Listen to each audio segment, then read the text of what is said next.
wa ayyabi'a jeung haram ngajual jalma al-qutna kana kapas aw ghairahu atawa kana liana itu qatnun minal badai barna tetep tina pirang-pirang banda dagangan wa yukrido jeung yen haram ngahutang jalma al-mushtariya ka jalma nu meuli fauqahu barina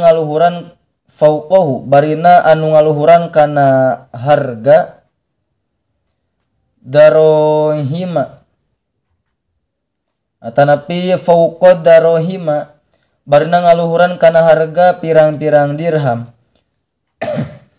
wa yazida jeung yen haram ngaleuwihan jalma fi thamanitil kalbi doati dina harga eta banda dagangan di ajlil qardi karena ara-ara ngahutang wa yukrido jeung yen haram ngahutangkeun jalma al-haika ka jalma anu ninun ghairahu atawa kaliyana itu haik minal ujaroi tina pirang-pirang buruhan wa yastakhdima jeung yen ngaladenkeun si jalma hu kana itu buruh diaqalla kalawan leuwih saeutik min ujratil misli tina buruhan pantaran diajli dzalikal qardi karena ara-ara eta ngahutang wa yusammuna jeung ngaranan para ulama Arab dzalika kana eta muamalah arubtota kana muamalah rubtoh tegasna mah sambungan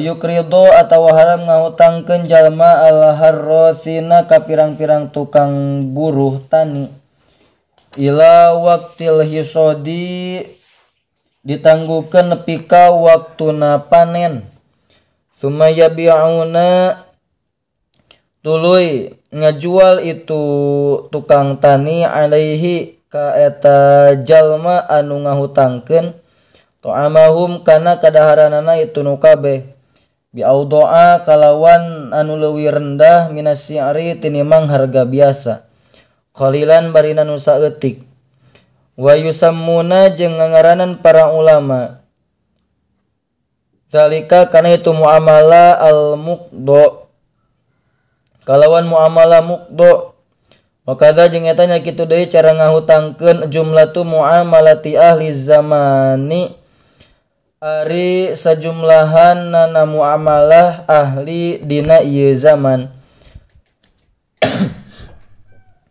wa aktsaruha jeung ari kalobaanana itu muamalah kharijatun eta anu kaluar an qanuni syar'i tina pelenggeran hukum syara fa ala muridi ridallahi maka eta tetep wajib ka jalma anu mikaharep kana karidhoan Allah subhanahu bernama suci Allah wa salamati dinihi jeung karep kana salamet agamana eta jalma wa dunyahu jeung dunyana eta jalma ayyata'allama arien kudu nganyaokeun eta jalma makana perkara yahillu anu halal itu umma wa ma jeung kana perkara yarumu anu haram itu umma min alimin ti jalma alim wariin anu apik itu alim naudihin anu bersih amalna syafiqin anu welasan itu alim ala dinihi kana agamana alim fa inna talabal halali maka saenyana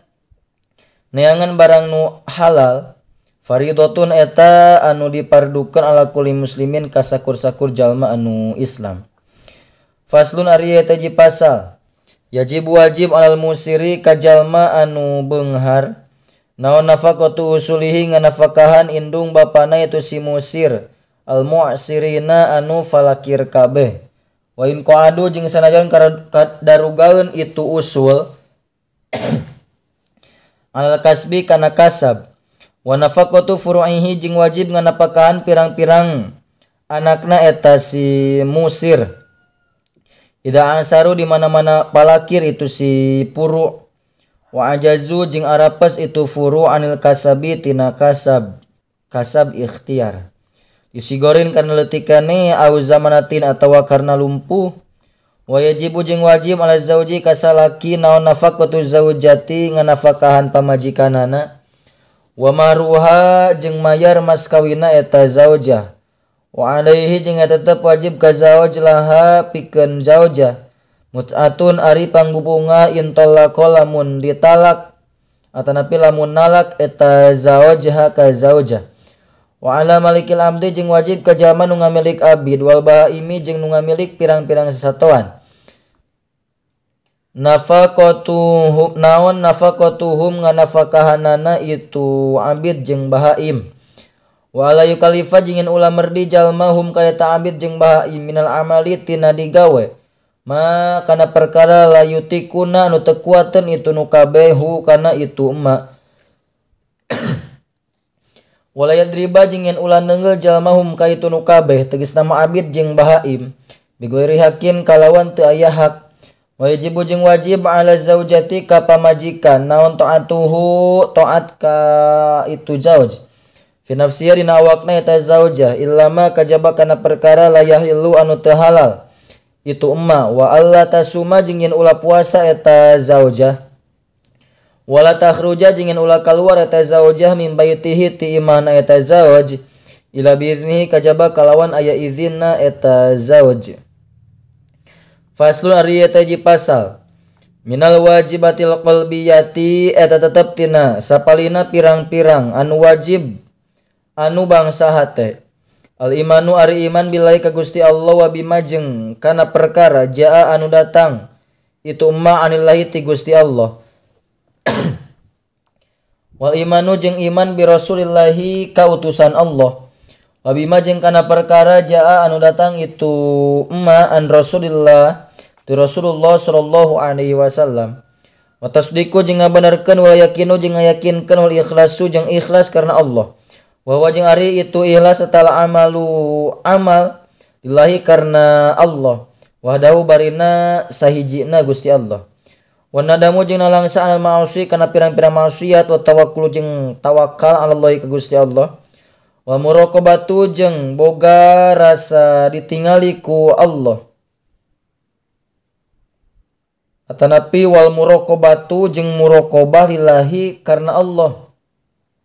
Tegasna mun diartikeun ma boga rasa ditingali ku Allah. Warido jeung ridho anillahi kana papasten ti Allah. Wa husnul dzanni jeung alus sangka billahi ka Gusti Allah. Wa bi khalqillahi jeung alus sangka ka makhluk Allah. Wa ta'dhimu sya'airillahi jeung ngagungkeun kana pirang-pirang ciri agama Allah.